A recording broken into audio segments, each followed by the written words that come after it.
Já estamos no ar. Deixa eu para você achar aqui.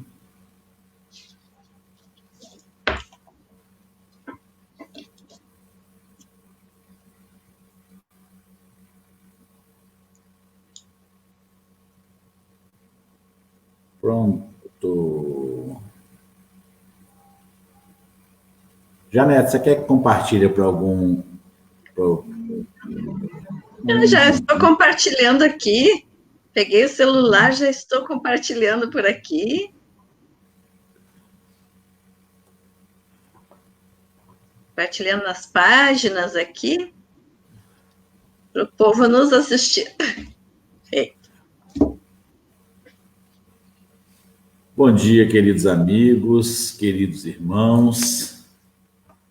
Hoje é dia 1º de agosto de 2020 e nós estamos com a nossa irmã Janete Azambuja nos falando, olha, lá do Rio Grande do Sul. Janete, seja bem-vinda, um bom dia. Muito obrigada, um bom dia, Walter, um bom dia ao povo mineiro e ao povo de todo o Brasil que nos escuta. Gratidão pela oportunidade e por estarmos aqui reunidos. A fé não tem fronteiras, a caridade também não.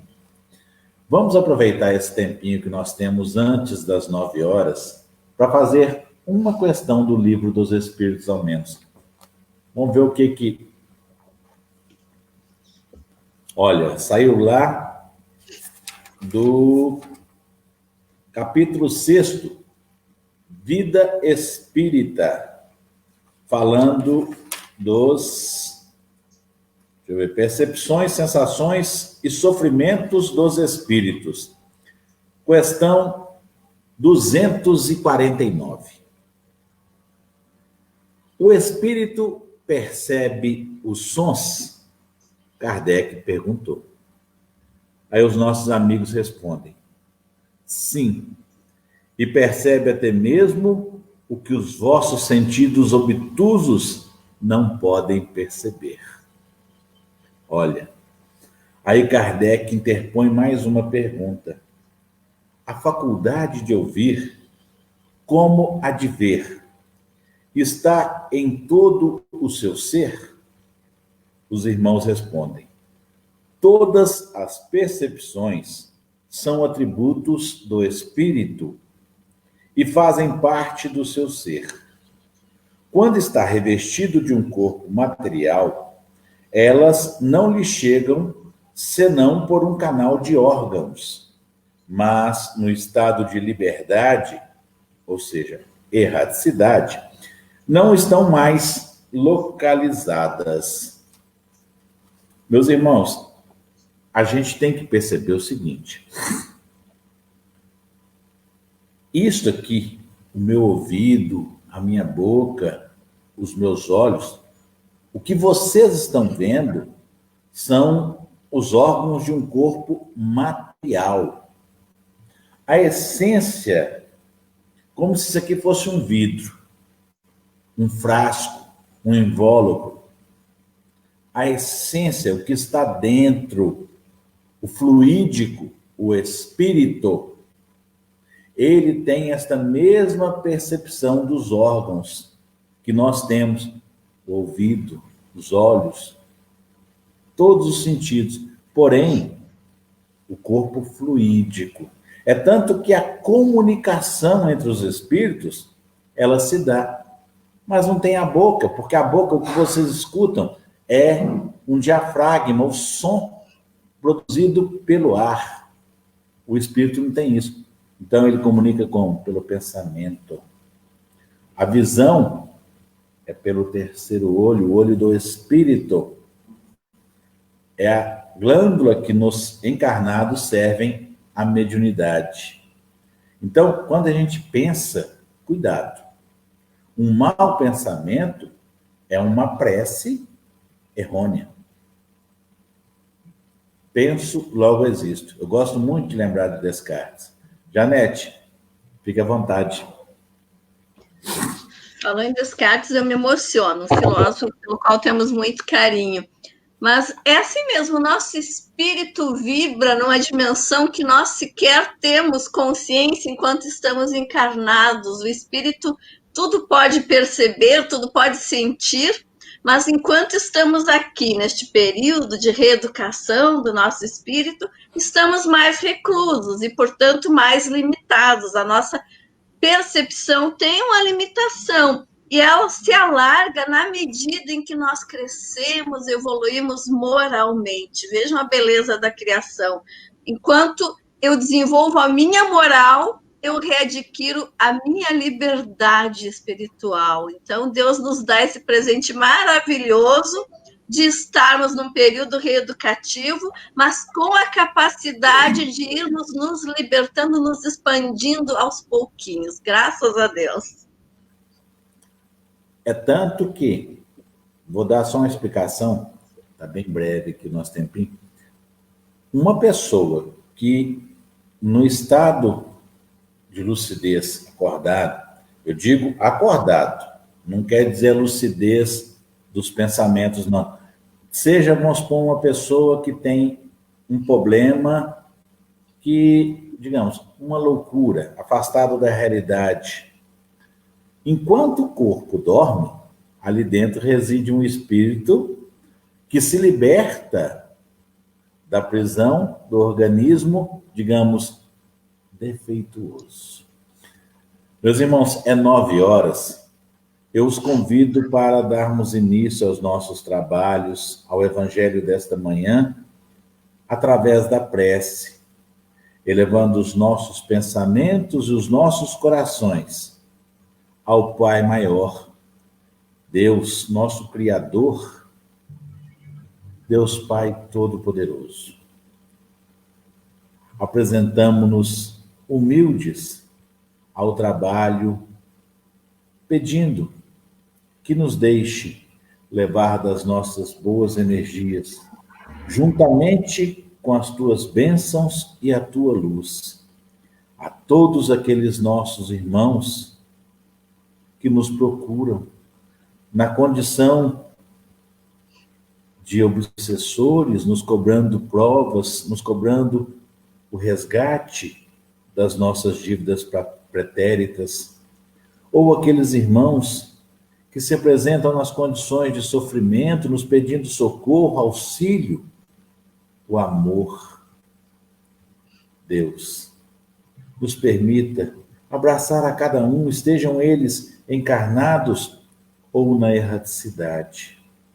Rogamos ajuda, o concurso dos amigos do bem, Eurípides Bassanufo, Bezerra de Menezes, Chico Xavier, Allan Kardec, Jesus, nosso mestre e governador do planeta Terra, os nossos espíritos protetores e, principalmente, o nosso anjo da guarda, com quem rogamos a fina sintonia, a fim de recebermos as boas intuições, os bons conselhos. E como Jesus nos ensinou, em tom de amor, de simplicidade, de louvor, eu os convido para elevar a Deus a prece do Pai Nosso. Pai nosso que estais no céu, santificado seja o vosso nome, venha a nós o vosso reino, seja feita a vossa vontade, assim na terra como no céu. O pão nosso de cada dia nos dai hoje, perdoai as nossas ofensas, assim como nós perdoamos a quem nos tem ofendido, e não nos deixeis que caiamos em tentação, mas livre-nos de todos os males, hoje e sempre, que assim seja. Hoje é dia 1º/8 e nós estamos com a nossa irmã Janete. Janete, eu te passo a palavra, seja bem-vinda, fique à vontade. Muito obrigada, Walter.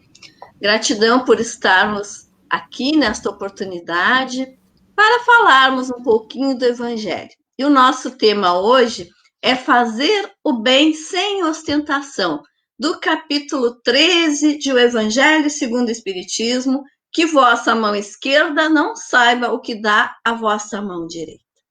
O Evangelho nos adverte, Guardai-vos de fazer boas ações diante dos homens, ou não recebereis a recompensa de vosso Pai. A recompensa vos será dada em segredo. Muitas vezes, para justificar a nossa pequenez de espírito, para parecer melhor do que os nossos irmãos, nós fazemos a nossa caridade em público. Tentamos mostrar para o mundo que estamos sendo caridosos, que somos bondosos, que estamos entregando alguma coisa ao necessitado. Será que nós somos tão pequeninos assim que temos que tornar ações minúsculas visíveis para nos glorificar? Onde está o nosso valor enquanto espíritos encarnados?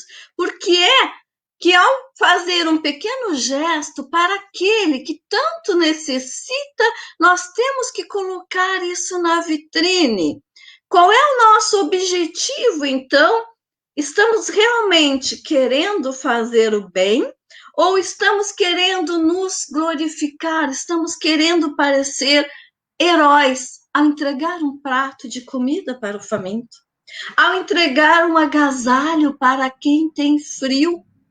Será que não estamos tão somente cumprindo uma minúscula parte daquilo que nós devemos ao nosso próximo?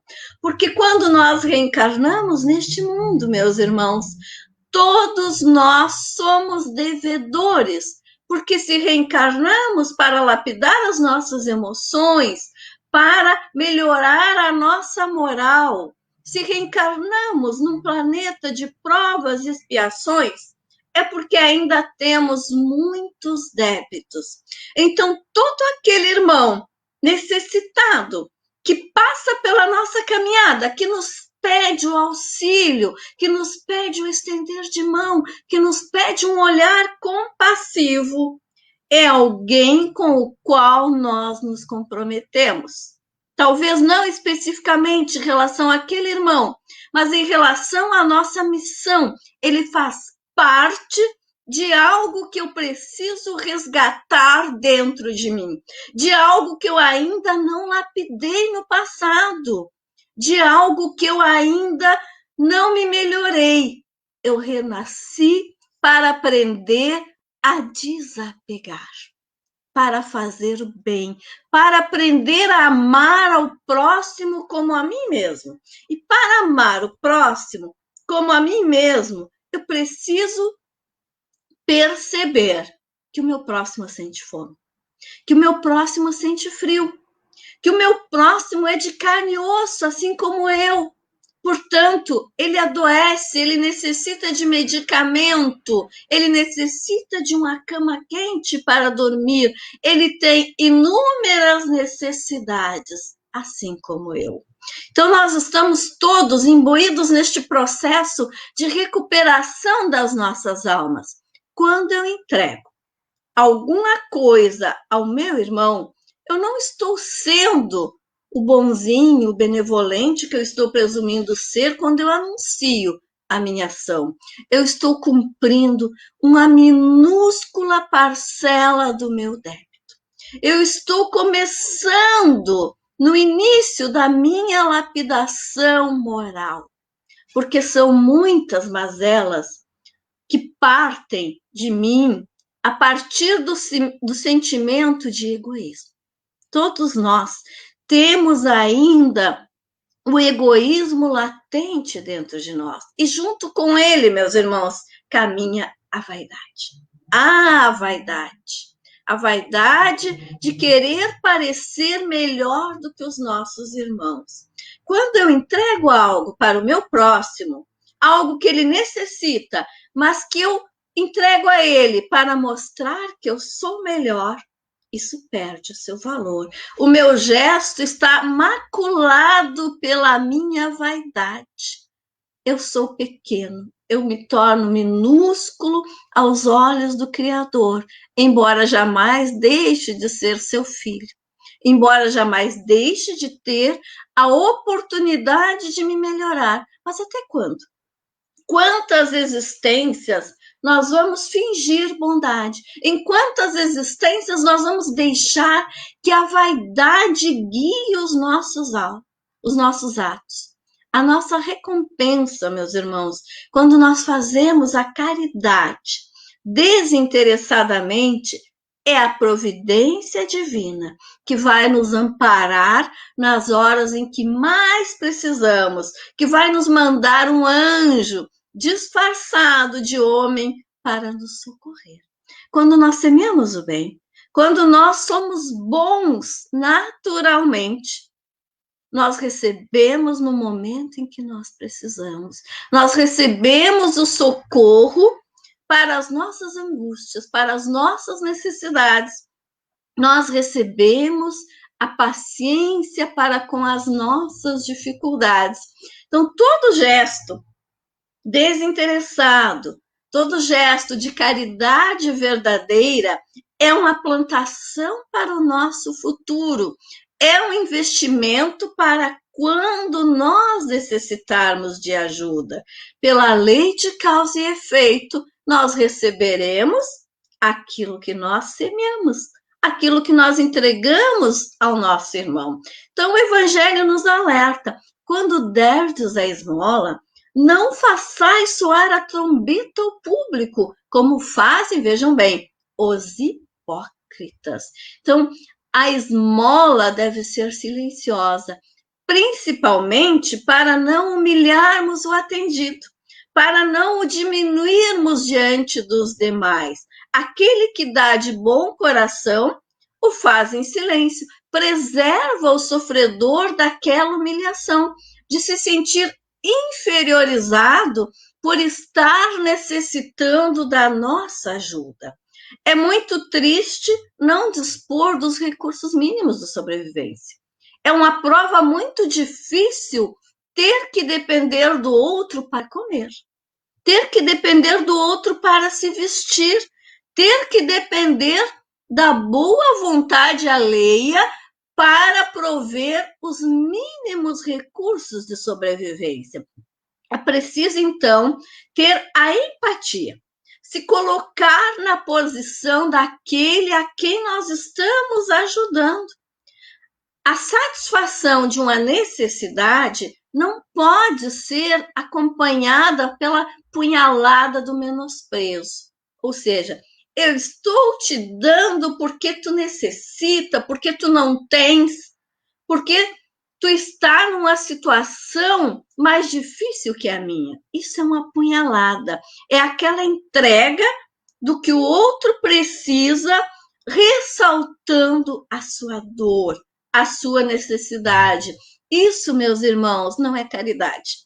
Isso importa em duplicar o sofrimento do nosso próximo. Acrescentamos à situação do desespero o desrespeito ao ser humano. Aqui eu me lembro de uma passagem do Chico. O Chico visitava as famílias nas noites de Natal, visitava as mães no Dia das Mães. O Chico visitava os presídios na noite de Natal. E ele levava presentes aos presos, ele entregava pequenas quantias em dinheiro.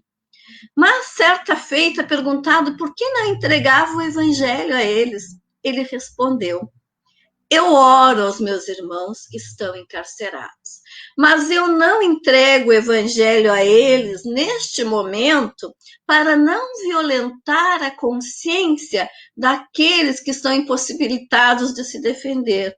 Ou seja, ele não lhes impunha o evangelho do Cristo materialmente.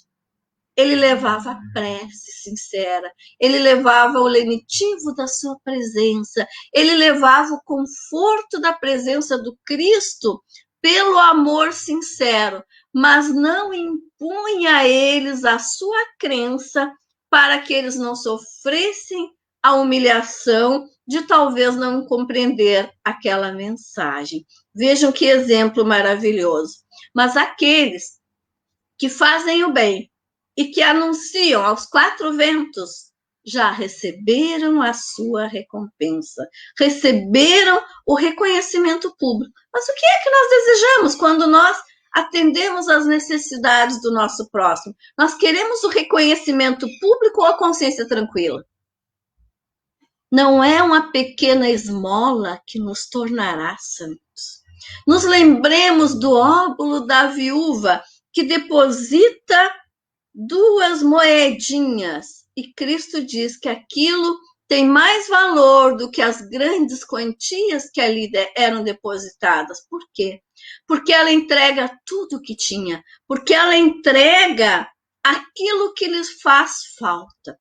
Quantas vezes nós nos vangloriamos de estar fazendo a caridade, entregando, com o perdão da palavra, os nossos restos? Sim, os nossos restos. E entrega com amor, né, Janete? Oi? Entrega as 2 moedinhas com amor. Isso. Tudo que tinha com amor. Exatamente, com amor, com boa vontade. Mas nós muitas vezes limpamos os nossos armários, retiramos aquilo que não usamos há muitos anos, retiramos aquilo que está depositado, entregamos ao nosso próximo e nos sentimos aliviados de estarmos fazendo a caridade. Mas estamos entregando o que não nos faz falta. Estamos entregando aquilo que não tem mais nenhum valor para nós. É claro que essa entrega beneficia o nosso próximo, mas não nos beneficia. Não estamos abrindo mão de nada que possa nos fazer falta. Estamos apenas limpando os nossos ambientes. Bezerra de Menezes, em certa oportunidade, não tinha mais recursos. Inclusive, o seu assistente alertou: olha, eu acho que o senhor deveria cobrar algumas consultas. O senhor comeu alguma coisa hoje? E ele respondeu que não. Então, vamos combinar. Quando puder, o senhor cobre a consulta de alguns e eu vou entregar esse dinheiro diretamente à sua esposa para comprar o alimento. Mas ele se sentia mal de cobrar. E naquele mesmo dia, uma mãe veio até ele com um filho doente e pediu uma receita. Ao entregar a receita, ela chorou: eu não vou ter como comprar. Bezerra não tinha 1 centavo na carteira. O que ele fez? Retirou o seu anel de formatura e entregou a ela para que vendesse e comprasse os remédios e também o alimento. Um anel de formatura geralmente é algo que tem um valor sentimental muito grande, porque representa uma conquista. Não é aquele valor monetário, mas é um valor maior, é um valor que nós atribuímos pela recordação de um momento. E Bezerra se desfez do seu anel de formatura em benefício de um doente, em benefício de uma criança. Será que nós teríamos coragem de entregar o nosso anel de formatura, a nossa aliança para salvar uma vida? Nós somos apegados. Então, nós ainda não entendemos o verdadeiro sentido da caridade, do que a sua mão esquerda não saiba o que faz a direita. Porque esta frase, não saiba a mão esquerda o que faz a direita, significa, na verdade, esqueça imediatamente a sua ação. Entregue, faça caridade, mas esqueça. Não tenha a ilusão de acompanhar o bem que você entregou. Não exija saber a sua destinação. Não peça satisfação acerca do uso daquele bem. Desapegue, entregue efetivamente para o uso, para o benefício do seu próximo. Mas nós, muitas vezes, equivocados, entregamos o bem, mas já pedimos, já exigimos a explicação de como ele será utilizado.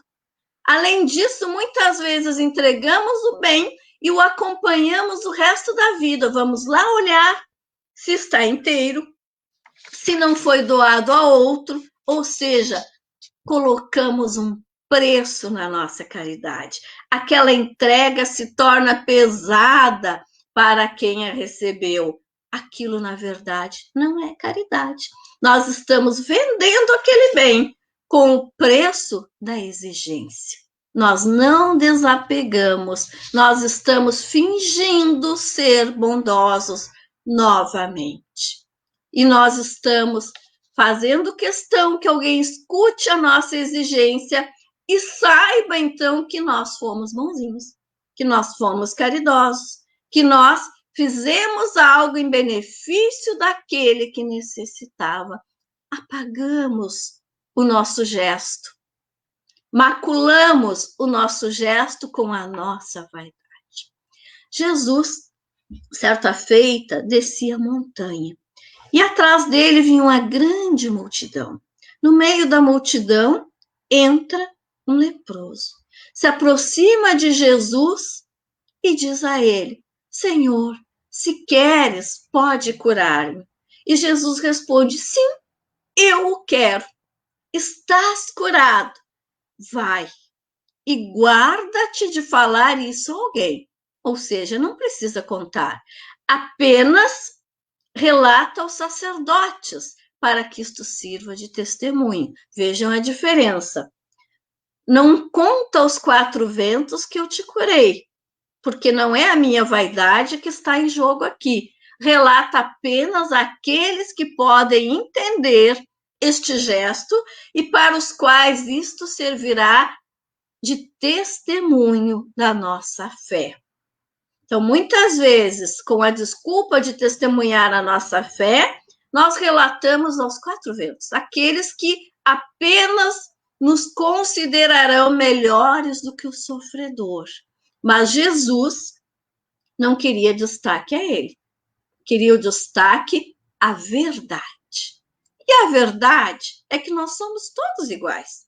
É que nós temos que dar o testemunho enquanto estivermos encarnados. Nós não podemos alardar a caridade, nós não devemos nos vangloriar, nós devemos tão somente dar testemunho de que somos filhos de Deus, de que somos irmãos, de que a fé pode nos curar, ou seja, de que todos nós temos capacidade de crescer, de evoluir, de que aquele que hoje está em sofrimento tem dentro de si a força necessária para alcançar os seus objetivos, de que aquele que hoje parece nada ter pode tornar-se a grande luz do amanhã, porque todos nós somos espíritos imortais, todos nós somos filhos do mesmo Pai, ou seja, todos nós temos as mesmas potencialidades, todos nós temos direito à felicidade, todos nós temos direito a usufruir da fartura, da saúde. Aquilo que dói em mim, dói no meu irmão.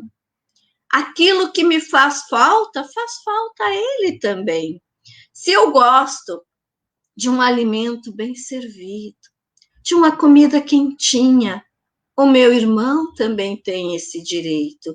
Eu não posso entregar a ele as sobras da minha mesa, humilhando com aquela apresentação de restos, com aquele menosprezo. Eu tenho que entregar ao meu próximo aquilo que eu desejo de melhor para mim mesmo, aquilo que eu serviria para a minha família. Quantas vezes nos grupos, nas sociedades, nós recebemos doações em condições de serem jogadas ao lixo e não utilizadas, porque nenhum ser humano vai utilizar aquilo que é lixo. Doemos, então, ao nosso próximo aquilo que nós entregaríamos para nós, aquilo que nós seríamos capazes de entregar ao nosso filho amado, aos nossos entes queridos.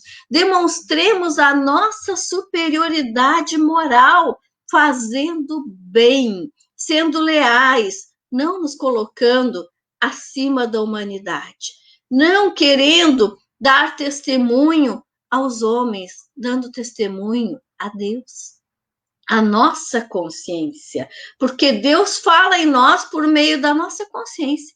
Nós sabemos aquilo que nós estamos fazendo, se é bom ou se não é. A nossa consciência nos mostra o tempo todo.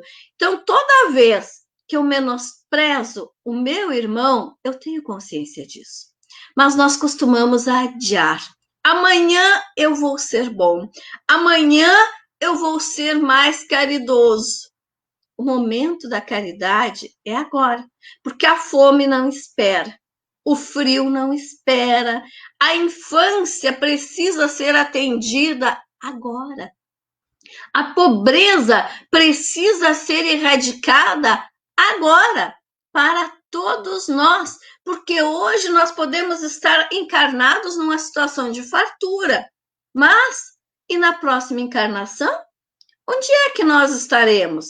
Quem sabe aquele que nós humilhamos hoje não será o que vai nos socorrer na próxima existência? Ou ainda nesta, no dia de amanhã? Acreditemos na vida futura, mas para acreditar nela, nós temos que saber, que ter a consciência de que sofremos permanentemente a lei de causa e efeito. Então, se eu faço bem, eu recebo bem. Se eu sou caridoso, eu receberei caridade quando eu necessitar. Mas aquele que dá apenas em público receberá, nos diz o Evangelho, apenas a punição pelo seu orgulho. Não são palavras minhas, palavras do Evangelho. Receberá a punição pelo orgulho. Que punição é essa? Terá que resgatar no seu dia a dia, nos seus gestos, nas suas atitudes, terá que se reeducar, porque senão vai sofrer a consequência do seu egoísmo. Façamos o bem onde ele não aparece. E comecemos, meus irmãos, fazendo bem dentro do nosso lar, porque há irmãos que só fazem o bem fora de casa.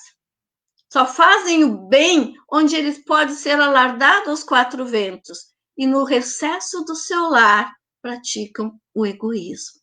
Então, fazer o bem em silêncio é começar fazendo o bem dentro do nosso lar, onde ele somente será percebido por aqueles que convivem conosco, porque é dentro do lar que nós retiramos as nossas máscaras, que nós nos mostramos efetivamente como nós somos. Então, é aqui dentro que começa o fazer o bem sem ostentação, porque são esses seres que estão ao nosso lado os primeiros a necessitar da nossa caridade.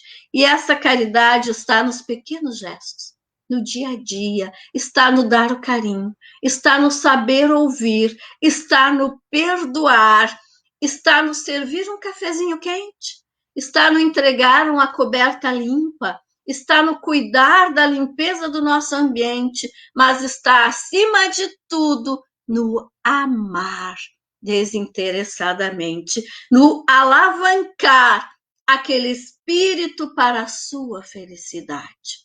Fazer o bem silenciosamente é também orar por aqueles que nos fazem sofrer. E aqui eu lembro de uma passagem da vida do nosso querido Eurípides Barçanufo, em que ele se dirigia a cavalo para a fazenda Santa Maria, para uma sessão na fé e amor. Acompanhava Eurípides uma falange de obsessores, tentando perturbá-lo pelo caminho para que ele voltasse, para que ele desistisse de ir àquela sessão. Então, Eurípides desce do cavalo, pega o evangelho, senta-se ao solo e começa a ler o evangelho e a orar em benefício dos obsessores. Então, aqueles espíritos paralisados diante daquela ação se veem impelidos a acompanhá-lo à sessão e são cada vez mais beneficiados pelo seu exemplo. Ninguém viu Eurípides fazer o evangelho no meio da estrada, apeado do cavalo, orando para os obsessores, fazendo bem, se atrasando em alguns minutos na sua jornada para fazer o bem àqueles que lhe desejavam o mal. Como foi em toda a sua existência. Aliás, desde quando Eurípides encarnou como menino Marcos, na época de Cristo, entre os essênios, em que ele já pequenino estendia suas mãos aos ombros dos doentes, dos idosos, ouvia-os pacientemente e ajudava na cura daqueles que nada tinham a lhe entregar, daqueles que nada tinham a divulgar acerca das suas ações. Então, meus irmãos, a beneficência sem ostentação é caridade. E é necessário que se faça tanto na caridade material, entregar sem alardar ao mundo, quanto na caridade moral, ouvir, ser paciente, acalentar. É duplo mérito, então, ser benevolente em silêncio, porque estamos ajudando a quem recebe e estamos evoluindo moralmente. Isso respalda a nossa dignidade. É a verdadeira caridade delicada, engenhosa em dissimular o benefício, em evitar as menores aparências ofensivas.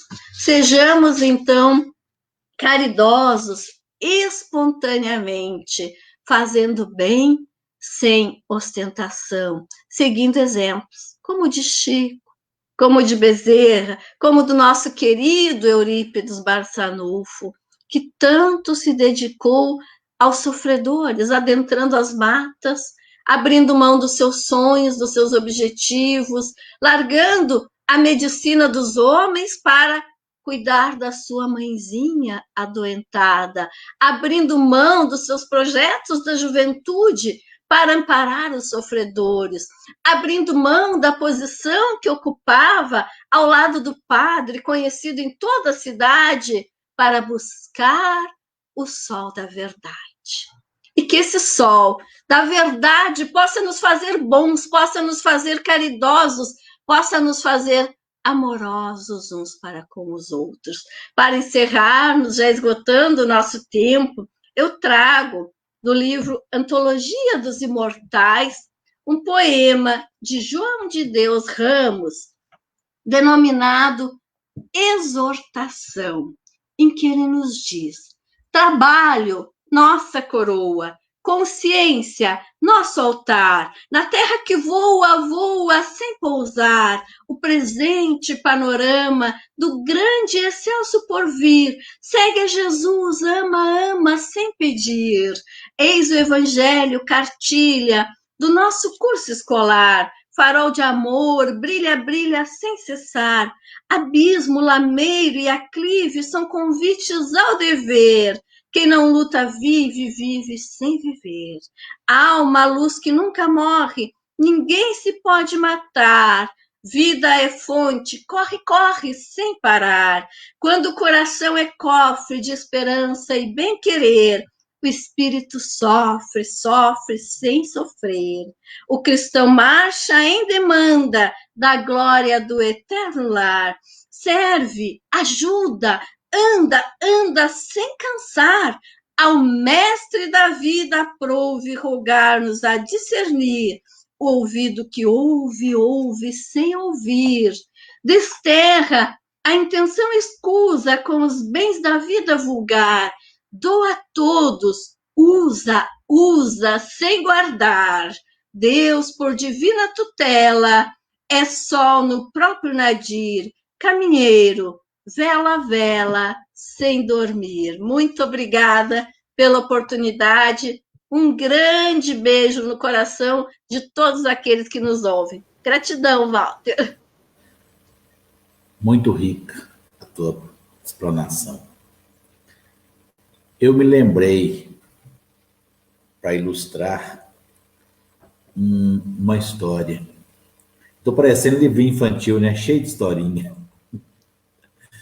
Mas conta-se que uma pessoa que que participava de trabalhos fraternos, todos os dias, antes de sair para fazer a caridade, ia lá, pegava um baguinho de milho e colocava numa vasilha, num garrafão, debaixo da cama e partia. E foi assim durante muito e muito tempo. Numa determinada noite, chovia muito, a água se fazia enchente e não tinha como aquela pessoa sair de sua casa. As águas estavam apavorantes.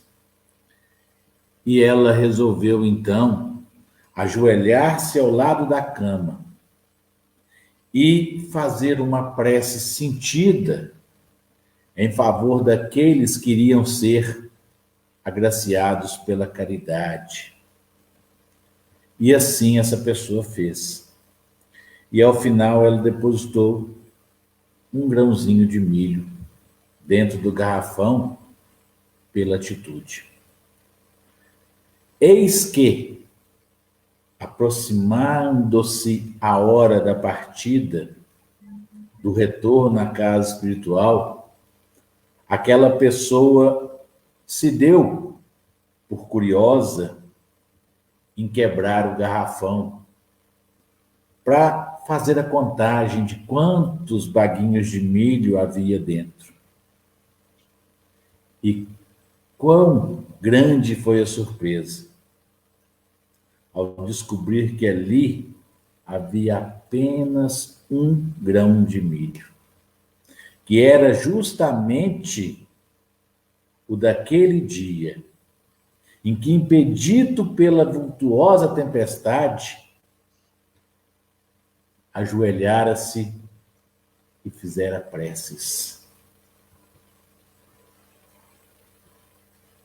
Você falou muito bem. E as duas coisas que me ocorreram foi essa historinha, e eu peço desculpas por ter te interrompido na hora que você estava falando do álbum da uva, de falar do amor. Você falou muito bem agora da caridade, de doar o amor. O amor não tem custo. Não causa prejuízo, muito antes pelo contrário. Enriquece ao doador e a quem recebe. Meus irmãos, vamos passar neste momento ao momento das preces pela fluidificação de nossas águas. Vamos elevar os nossos pensamentos e corações a Deus Pai Todo-Poderoso,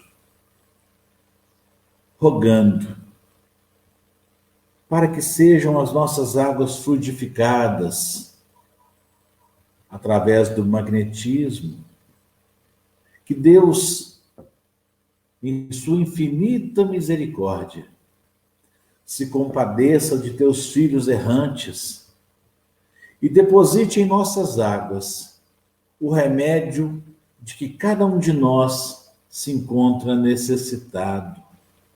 Os remédios para o nosso corpo físico, as nossas dores carnais, e os remédios para as nossas mazelas, as nossas imperfeições fluídicas. Deus Pai Todo-Poderoso, tende piedade, tende compaixão de teus filhos. Pedimos, Pai, que estas águas nos sirvam a nos banhar, nos limpando de nossas mazelas, nos tocando a necessidade das virtudes. Que estas mesmas bênçãos cheguem a todas as águas do planeta, levando aos nossos irmãos necessitados, onde quer que estejam, estes remédios purificadores.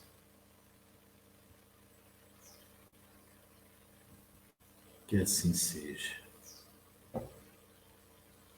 Vamos passando à segunda parte dos nossos trabalhos.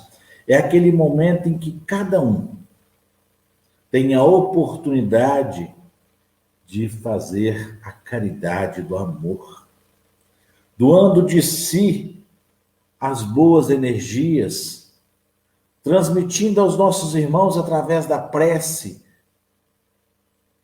juntamente com as energias do Pai, as bênçãos e a luz. Eu os convido para, neste momento, sairmos em caravana, levando através do abraço fraterno as boas energias que hão de modificar a todos aqueles que se encontram em dificuldade, em desequilíbrio, necessitados, carentes,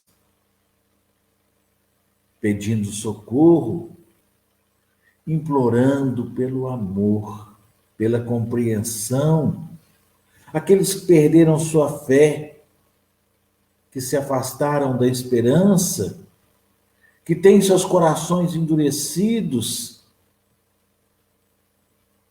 Pai, nós pedimos por todos estes nossos irmãos, sejam eles na condição de obsessores ou de simples criaturas, irmãos que nos solicitam o concurso da prece. Pedimos por todos aqueles que têm seus nomes anotados em nossos cadernos de prece. Pedimos pela espiritualidade amiga, detentora intelectual deste trabalho que nos permite sermos obreiros. E os convido para, neste momento, no íntimo do nosso coração e do pensamento, elevarmos a Deus as nossas preces, os nossos agradecimentos e as nossas rogativas, enquanto recebemos o passe magnético.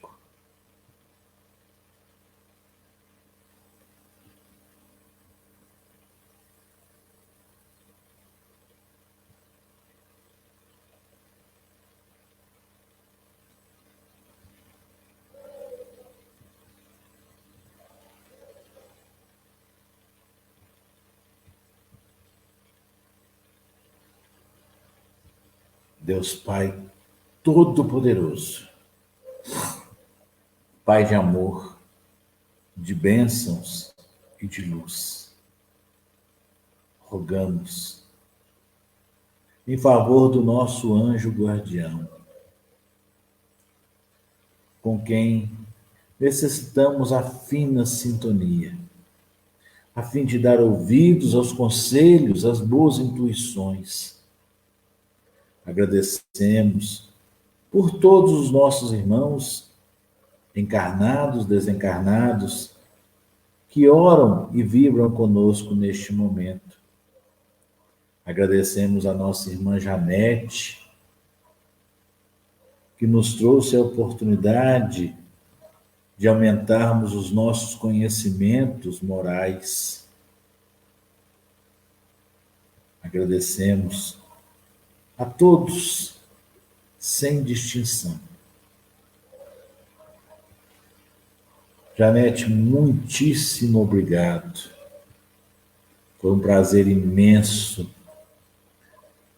Muito obrigado. Gente, a Janete é escritora, é moradora lá do Rio Grande do Sul. Quer nos falar um pouquinho acerca do seu livro? Fique à vontade.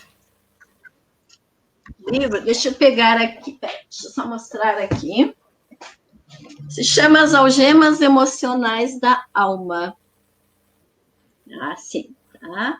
Ele foi editado pela Federação Espírita do Rio Grande do Sul. Ele trata das nossas emoções negativas. Começa lá pelo medo, passa pela culpa, maledicência, preconceito, entre outros, e vai até o egoísmo. Então, é uma obra da Federação Espírita do Rio Grande do Sul, é uma obra psicografada, pelo espírito Kalfi Kiron, e em breve, se Deus quiser, quem sabe mais uma a caminho. Obrigada pela oportunidade, Walter. É sempre uma imensa alegria estar em conexão com os irmãos de Minas, pelos quais eu tenho tanto carinho. Inclusive, já visitei Sacramento 2 vezes, né? Ainda não conheci o Walter, nos conhecemos online, mas eu conheço a região, estive na Fazenda Santa Maria ainda em janeiro deste ano. Muita saudade daquele povo querido.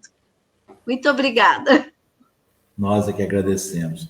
Meus irmãos, lembrando que amanhã, dia 2 de agosto, nós teremos uma participação do irmão Tadeu, lá de Araxá.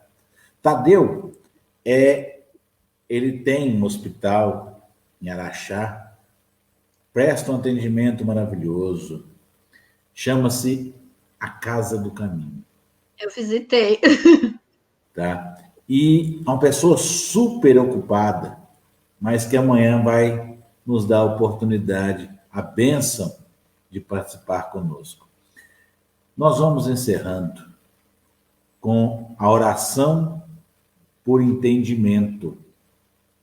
É do livro Paciência, de Emmanuel, ditada ao Francisco Cândido Xavier. Senhor Jesus, auxilia-nos a compreender mais, a fim de que possamos servir melhor, já que, somente assim, as bênçãos que concedes podem fluir através de nós, em nosso apoio e em favor de todos aqueles que nos compartilham a existência. Induze-nos à prática do entendimento que nos fará observar os valores que, porventura, conquistamos, não na condição de propriedade nossa, e sim por manancial de recursos que nos compete mobilizar no amparo de quantos ainda não obtiveram as vantagens que nos facilitam a vida.